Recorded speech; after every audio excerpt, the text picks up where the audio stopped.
아시아 일곱 교회에 주신 말씀 가운데 두 번째 교회인 서머나 교회에 주신 말씀을 묵상하려고 합니다. 어제 우리가 묵상했던 에베소 교회에 주신 말씀들을 기억할 겁니다. 에베소 교회는 주님께로부터 칭찬을 많이 받은 교회였죠. 무엇보다 믿음으로 행동했고 수고와 인내가 있었던 교회입니다. 거짓 교리를 분별해낼 수 있는 분별력도 있었고 부지런히 주를 섬겼다는 것입니다. 이 모든 것을 주님께서 아셨고 인정해 주시고 칭찬하셨습니다. 주님께서 또한 미워하는 것을 에베소 교회 성도들도 미워할 줄 알았습니다. 그래서 칭찬받은 교회입니다. 그런데 에베소 교회가 책망받은 것도 있었죠. 첫사랑을 잃어버림으로 책망을 받기도 했고 그 첫사랑을 회복하는 길도 가르쳐 주셨습니다. 생각하라, remember, 회개하라, repent, 회복하라, restore. 이 모든 것을 통해서 첫사랑을 다시 지켜나가라 하는 말씀을 들었습니다. 오늘 묵상하는 서머나 교회는 책망받은 일은 하나도 없이 칭찬만 받은 교회입니다. 서머나 교회에 주신 말씀들을 묵상해 보겠습니다. 8절 말씀을 같이 읽죠. 시작. 너는 서머나 교회 사자에게 이렇게 쓰라. 처음이요 마지막이시니 곧 죽었다가 다시 살아나시니가 이렇게 말씀하신다. 아멘. 먼저 예수님께서 각 교회에 대해서 소개하실 때 자기 자신의 계시가 교회의 형편과 상황에 따라서 조금씩 다르다는 것을 알아야 합니다. 에베소 교회에서 말씀하실 때는 오른손에 7별을 잡으시고 7금촛대 사이를 다니시는 이라 그랬죠. 교회의 주인이 누구신지를 분명히 선언하신 것입니다. 오늘 서머나 교회를 향해서 말씀하실 때 자기 계시가 나는 처음이요 마지막이시니다 곧 죽었다가 다시 살아나시니라 그렇게 소개합니다.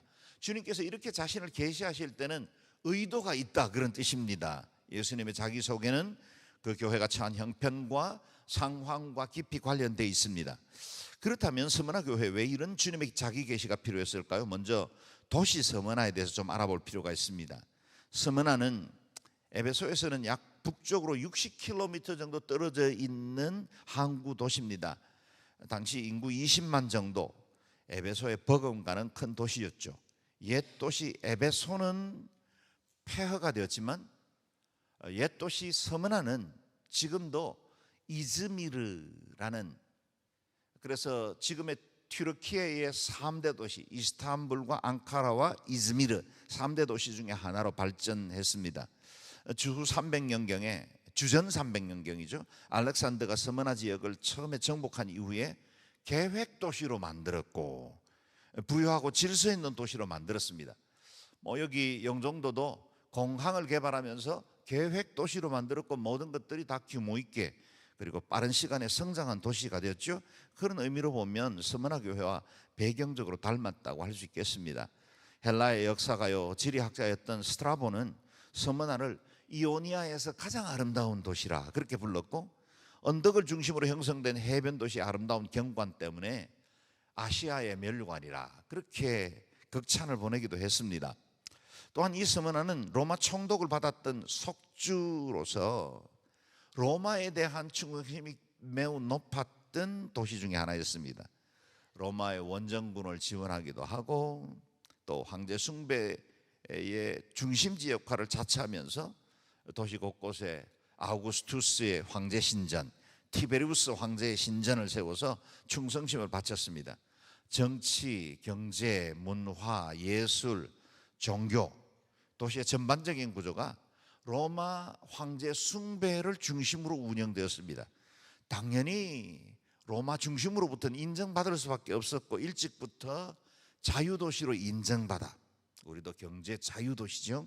자유도시로 인정받아 발전할 수 있었습니다.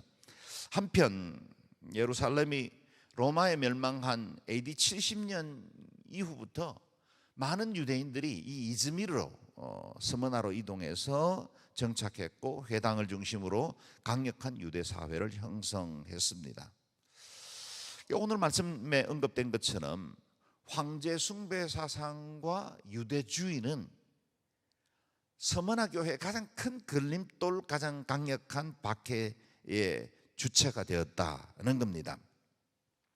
그렇다면 우리가 지금 묵상하는 서머나 교회는 어떻게 세워졌을까요? 사실 성경에는 아무런 배경을 말하지 않기 때문에 단지 우리가 추측해 줄 수 있는 것은 두 가지 가능성을 볼 수 있습니다. 하나는 사도 바울이 에베소에서 2년 반, 3년 가까운 시간을 머물며 제자들을 양육해 왔으니 그리 멀지 않았던 이 스무나에도 분명 방문해서 복음을 전하고 그리고 제자들을 세웠을 확률이 있습니다. 또 다른 한 가지 가능성은 에베소와 하룻길 정도였으니 사도 바울이 두란노 서원에서 제자 훈련을 하고 있던 그때 스무나에 있던 사람들이 에베소를 방문했다가 복음을 듣고, 그래서 마치 빌레몬이 골로새 교회를 세운 것처럼 그들도 복음을 받고 자기 지역으로 돌아가서 교회를 개척한 것이 스무나 교회가 될 수도 있었겠습니다. 분명한 것은 무명의 전도자에 의해서 세워진 것 같습니다. 그런 교회가 복음에 대해서는 그 어떤 교회보다 확실한 믿음 그리고 강력한 신앙을 가지고 있었습니다. 많은 핍박과 어려움 중에도 믿음을 견고하게 지켰습니다. 그 때문에 우리 주님으로부터 칭찬받는 교회가 될 수 있었습니다. 그들에게 어떤 어려움이 있었을까요? 9절 말씀을 읽어보겠습니다. 시작. 내가 내 환난과 가난을 알지만 실은 내가 부자다. 또 내가 자칭 유대 사람이라 하는 사람의 모욕도 알지만 실은 그들이 유대 사람이 아니라 사탄의 집단이다. 스무나 교회의 어려움, 그들이 당하고 있는 이 고난을 세 개의 단어로 요약할 수 있겠습니다. 환난과 가난과 모욕입니다. 첫째, 환난은 신앙에 대한 외부적인 핍박과 고난을 의미합니다. 황제 숭배 사상의 중심 도시였던 이 스무나에서 예수 그리스도가 퀴리오스, 그분이 바로 주님이다 라고 고백하는 건, 황제가 퀴리오스였던 그 분위기가 당연히 모든 시민들에게 상식으로 되어 있었던 그 시대에 오직 예수 그리스도가 우리의 구주이시다, 주님이시다 라고 고백하는 것은 시대를 역행하는 것이고, 이 두 세계관이 당연히 충돌할 수밖에 없었을 겁니다. 그 다음에 당연히 이런 일들로 인해서 그들은 핍박을 받아야 했고, 교회 특히 소수의 그리스도인들은 이 강력한 세력 앞에 늘 압박을 받아야만 했을 겁니다. 두 번째, 스무나 교회의 어려움은 가난이라 그랬습니다. 스무나는 부유한 도시였습니다. 그런데 그곳에 사는 그리스도인들은 가난했다고 말합니다.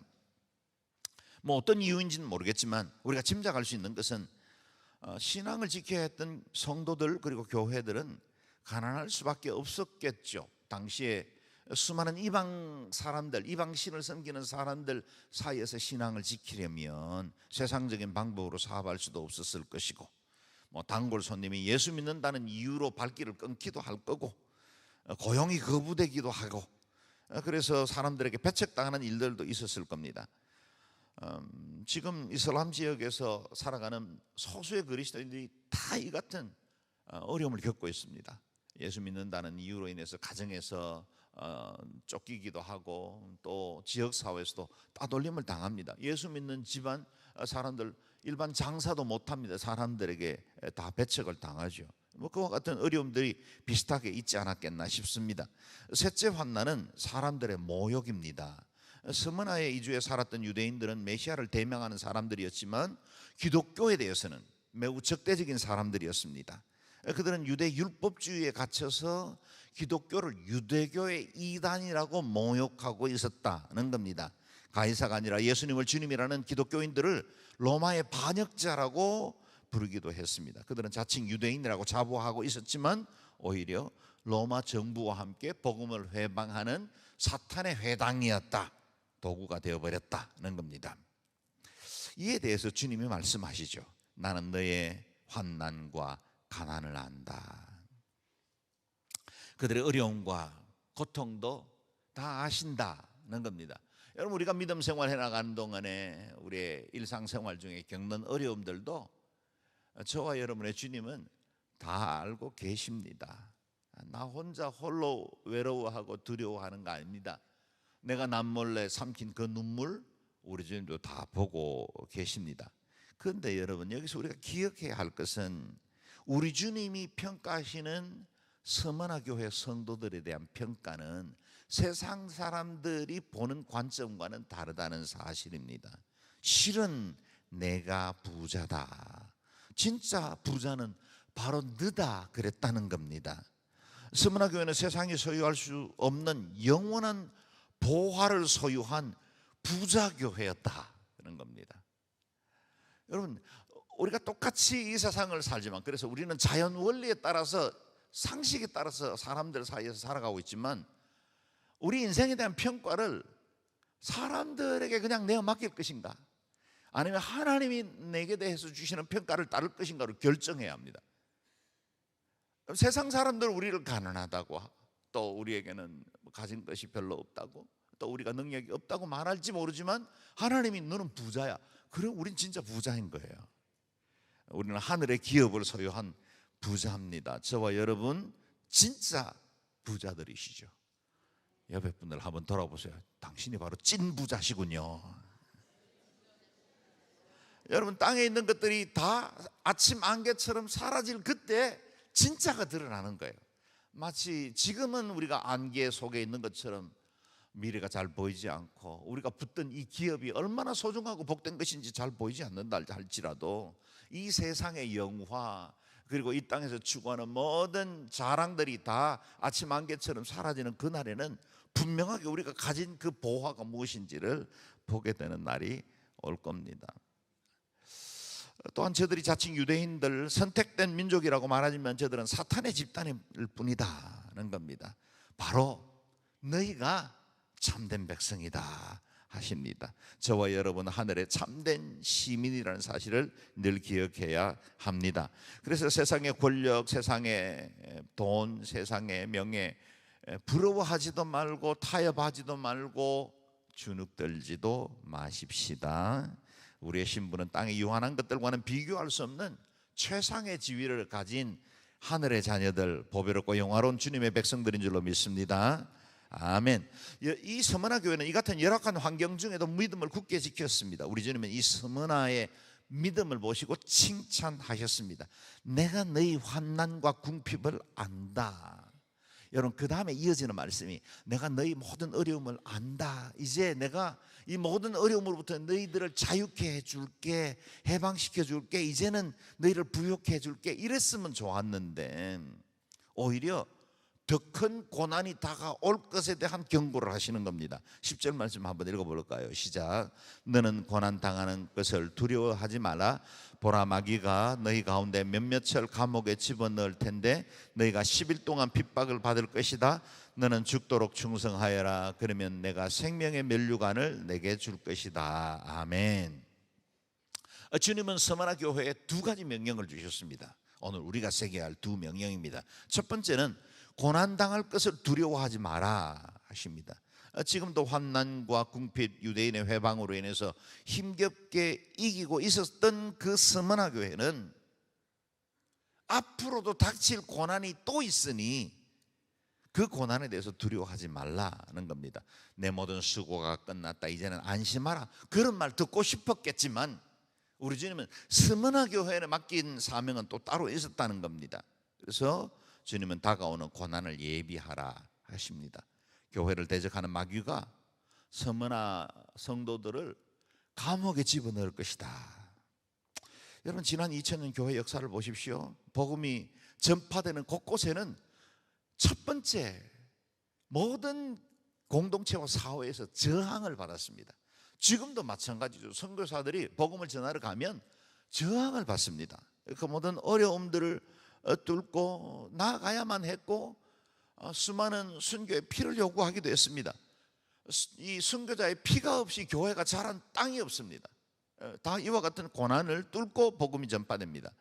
실제로 스무나 교회뿐만 아니라 이후에 로마 제국에 확장되어 가던 모든 교회들은 수많은 핍박과 고난을 겪어야만 했습니다. 히브리서는 어떤 환란이 있었는지를 초대 교회에 있었던 환란에 대해서 정리하고 있죠. 히브리서 11장 말씀인데요, 몇 절을 읽어봅니다. 시작. 또 어떤 이들은 희롱과 채찍질뿐만 아니라 결박과 옥에 갇히는 시련도 받았으며 돌로 치는 것과 톱으로 켜는 것과 시험과 칼로 죽임을 당하고 양과 염소의 가죽을 입고 유리하여 궁핍과 환난과 학대를 받았으니 그들이 광야의 산과 동굴과 토굴에 유리하였느니라. 아멘. 누가 이런 삶을 살고 싶겠습니까?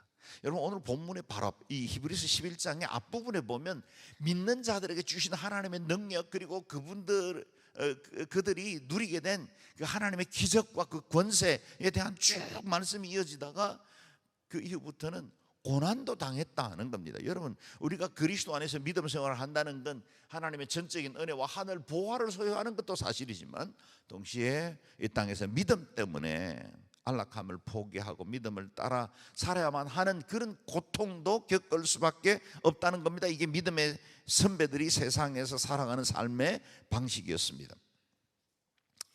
예수를 부인하고 세상의 권력에 조금만 고개 숙이면 얼마든지 편하게 살 수 있었던 때인데, 그러나 그들은 기꺼이 고난을 선택했다는 겁니다. 여러분, 그리스도인은 하나님 나라와 그 영원한 가치를 위해서 이 땅의 것에 대해서는 기꺼이 손해보고 포기할 줄 알고 고난도 선택할 수 있는 사람들입니다. 그래서 우리가 가는 길은 좁은 문, 좁은 길입니다. 히브리서 10장에서 이 고난에 대해서 선포하고 있는데요, 같이 읽어보겠습니다. 시작. 여러분은 빛을 받은 후에 고난 가운데 큰 싸움을 이겨낸 지난 날을 기억하십시오. 여러분은 때로 비방과 환난을 당함으로 공개적인 구경거리가 되기도 했고, 또 때로 이렇게 살아가는 사람들의 동료가 되기도 했습니다. 또한 감옥에 갇힌 사람들과 함께 아파하고 여러분의 재물을 빼앗기는 것도 기쁨으로 감당했습니다. 이는 여러분이 보다 나은 영원한 재물이 있는 줄 알았기 때문입니다. 그러므로 여러분은 담대함을 버리지 마십시오. 이는 그 담대함이 큰 상을 가져올 것이기 때문입니다. 아멘. 믿음의 길에는 고난이 따릅니다. 그게 바로 제자의 길입니다. 그러나 우리는 기꺼이 이 길 걸어갈 수 있습니다. 걸어가야만 합니다. 보다 나은 영원한 재물이 있는 줄 알았기 때문입니다. 또한 고난을 예고하는 말씀을 잘 읽어보면 우리가 당할 수 있는 이 고난에 대한 해법도 보여요. 여러분, 우리가 고난당하고 시련 가운데 있지만 그래도 소망을 굳게 붙들 수 있는 비결들이, 고난의 이야기들이 이어지는 가운데 단서를 찾을 수 있다는 겁니다. 다시 한번 이 말씀을 보지요. 마귀가 너희 가운데 몇몇을 감옥에 집어넣을 텐데 너희가 10일 동안 핍박을 받을 것이다. 마귀가 감옥에 성도들을 집어넣을 것이지만 다는 아니다. 또 몇몇의 희생이 따르기는 하는데 영원하지는 않다. 10일 동안이라는 시간이 주어졌습니다. 그 10일은 단순히 열흘만을 의미하지는 않을 겁니다. 그런데 그 10일은 극심한 박해와 고난의 시간을 상징합니다. 이 고난을 당하는 사람들에 따라서 열흘은 긴 시간일 수도 있고 짧은 시간일 수도 있죠. 마음의 준비도 없이 맞는 고난의 열흘은 무지하게 긴 날, 고통스러운 날이 될 수 있습니다. 그러나 만약에 우리가 믿음으로 준비하고 하나님 앞에 영적으로 충만하면 이 열흘이 짧은 시간이 될 수도 있습니다. 주를 사랑하고 주를 위해 당하는 고난은 때로 어떤 사람들에게는 육체적으로 고통스럽지만 그 영혼 깊은 곳으로부터 우러나오는 기쁨 가운데 나아갈 수도 있다는 겁니다. 그리 길지 않는 시간일 수 있다는 겁니다. 고난의 시기에 대해 살던 성도들을 향해서 쓴 베드로전서의 말씀을 같이 읽어봅니다. 시작. 그러므로 여러분은 이제 온갖 시험을 당해 잠시 근심하게 됐으나 오히려 기뻐합니다. 그것은 여러분이 당하는 믿음의 시련이 불로 단련해도 없어질 금보다 더 귀해 예수 그리스도께서 나타나실 때 칭찬과 영광과 존귀를 얻게 하려는 것입니다. 아멘. 우리가 장차 받을 영광을 생각하면 지금 받는 온갖 시험도 잠깐 근심하게 하는 작은 일로 받을 수 있다. 우리가 누리게 될 영원한 영광, 하늘에서 받게 될 그 영원한 기업을 생각하면 이 땅에서 주어지는 그 고난을 잠깐, 그리고 작은 일로 여길 수 있다는 겁니다. 고린도후서 말씀도 읽어볼까요? 시작. 우리가 잠시 당하는 가벼운 고난은 그것 모두를 능가하고도 남을 영원한 영광을 우리에게 이루어 줄 것입니다. 아멘. 이 땅의 고난을 잠시 당하는 가벼운 고난이라 그랬습니다. 여러분, 어떤 고난이든 고난당하는 사람들에게 가벼운 고난은 없습니다. 고난당할 때는 늘 그 기간이 너무 길어 보입니다. 언제 이 고난이 그칠까? 언제 이것으로부터 자유로워질까? 다 힘듭니다. 심각합니다. 두렵습니다. 그러나 만약에 우리가 고난 가운데 처한다 할지라도 눈을 들어 그것 모두를 능가하고도 남을 영원한 영광을 제대로 바라볼 수만 있다면, 그걸 진짜 내 소망인 줄 알고 그것이 내가 장차 내 인생의 결론으로 받을 수 있다는 사실을 우리가 믿음으로 받아들일 수만 있다면 어려운 시간도 잠깐 가벼운 그런 고난으로 이겨낼 수 있다는 겁니다.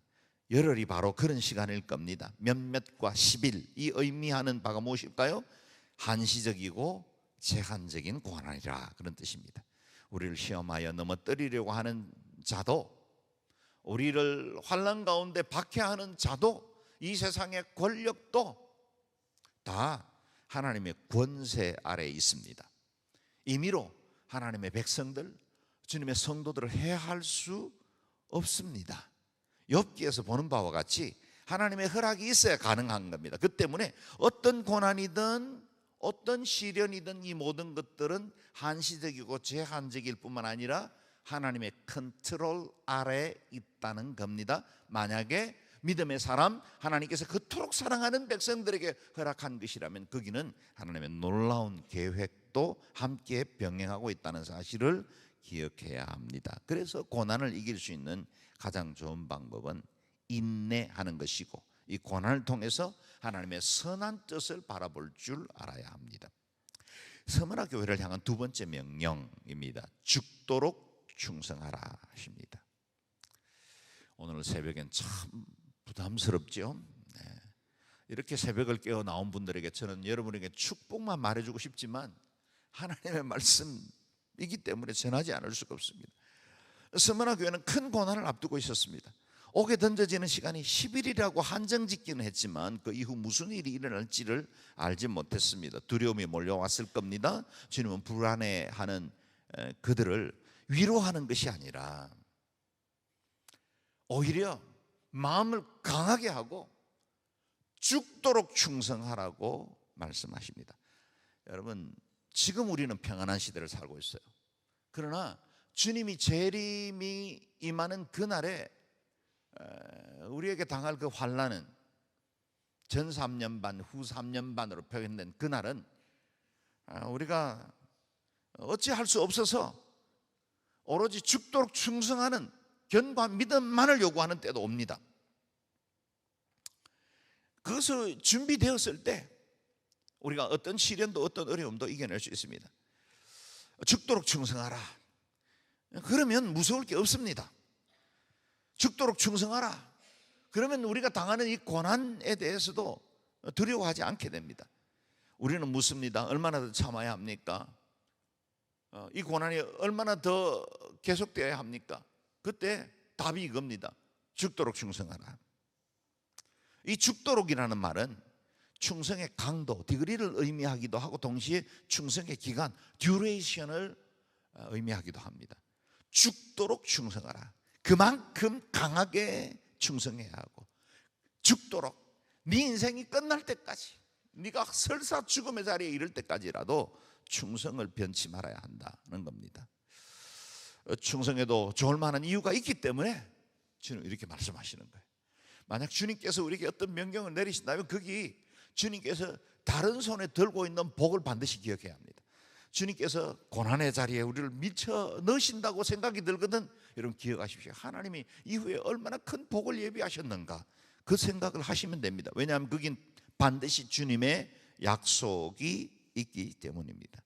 내가 생명의 면류관을 너에게 줄 것이다. 마치 그리스도께서 십자가의 죽으심으로 부활의 영광을 얻게 된 것처럼 그리스도 예수를 위해서 우리가 죽도록 충성할 때 하나님은 우리를 위해서 영원하고 찬란한 생명의 멸류관을 주신다 하십니다. 11절 말씀도 같이 읽겠습니다. 시작. 귀 있는 사람은 성령이 교회들에게 하시는 말씀을 들으라. 이기는 사람은 둘째 사망에서 해를 받지 않을 것이다. 아멘. 아십니까? 저와 여러분은 죽어도 죽지 않습니다. 영생을 소유하고 있기 때문이죠. 다시 반복합니다. 한 번만 태어난 사람은 두 번 죽습니다. 육체의 죽음과 둘째 사망을 맞이하게 될 겁니다. 그러나 두 번 태어난 사람, 거듭난 사람은 육체적인 죽음 한 번만 죽습니다. 저와 여러분은 육체의 죽음을 맞이할 수 있지만 둘째 사망은 맞이하지 않습니다. 계시록 20장 읽어볼까요? 시작. 이 첫째 부활에 참여하는 사람은 복되고 거룩합니다. 그들에게는 둘째 사망이 아무 권세도 갖지 못합니다. 아멘. 저와 여러분은 복되고 거룩한 사람입니다. 둘째 사망이 아무런 권세도 드러내지 못합니다. 우리에게 영원한 생명이신 주님이 계시기 때문입니다. 진정으로 우리가 두려워해야 할 죽음은 첫 번째 육신의 죽음이 아니라 둘째 사망, 영원히 꺼지지 않는 불과 유황의 심판에 던져지는 그 둘째 사망을 두려워해야 합니다. 첫째 죽음, 이 첫째 사망은 모든 사람들에게 정해진 것, 짧은 인생 가운데 주어지는 것이지만 둘째 거듭난 자들에게 주어질 이 영원한 생명은 그 어떤 것으로도 비교할 수 없는 완전한 것입니다. 여러분, 둘째 사망이 없는 것이 우리의 영원한 기업이 되고 그것이 우리가 죽도록 충성해도 좋을 이유가 되시기를 주의 이름으로 축원합니다. 오늘 소아시아 7교회 가운데 지금까지 형태를 유지하고 있는 교회는 서머나 교회밖에 없습니다. 만약에 소아시아를 방문하고 7교회를 성지순례를 떠나면 그곳에 서머나 교회만 교회 형태를 아직도 유지하고 있다는 사실을 알게 될 겁니다. 이즈미르에 가면 폴리갑 기념교회를 방문합니다. 바로 서머나 교회입니다. 여러분, 폴리갑이 누구지요? 그는 사도 요한의 직계 제자였습니다. 사도들에게 직접 가르침을 받은 사람들을 속사도라 그렇게 부릅니다. 폴리갑은 주후 115년 서머나 교회 담임 목사로 부임하였습니다. 황제 숭배 도시에서 그리스도를 증거하다가 화형을 당한 사람입니다. 그가 화형을 당한 자리에 세워진 교회가 오늘날의 서머나 교회입니다. 교회 안으로 들어가면 순교자 폴리갑의 형상을 세워두었습니다. 그가 회유와 핍박을 받으며 남긴 유명한 신앙 고백이 있지요. 나는 86년간 그분을 섬겨왔는데 그분은 단 한 번도 내게 해를 끼친 일이 없어. 그러니 내가 어찌 나의 왕과 나의 구세주를 회방할 수 있겠소. 박혜자 화해의 그 장작더미 위에서 고백한 것이 이렇게 전해옵니다. 오늘 영동 온누리교회는 이 같은 순교자들의 피로 이어온 순교의 결과물입니다. 저와 여러분은 순교의 피가 이어져 오다가 여기까지 우리에게 복음이 전해졌고, 이 땅 우리 뒤편으로 수많은 선교사들이 조선 땅을 밟게 되었을 때, 그리고 그들이 수많은 순교의 피를 흘렸을 때, 그것이 곧 오늘날의 한국교회를 복음으로 꽃피우게 하는 씨앗이 되었습니다. 1주년을 맞이하면서 우리 교회가 바라볼 것들이 많고 또 소망하고 비전 선포할 것도 많지만 가장 중요한 우리 교회의 본질은 예수 그리스도의 복음을 위해서는 죽도록 충성해야 한다는 사실입니다.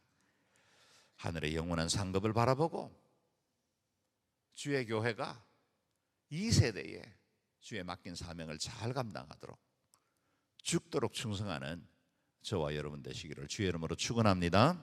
아멘.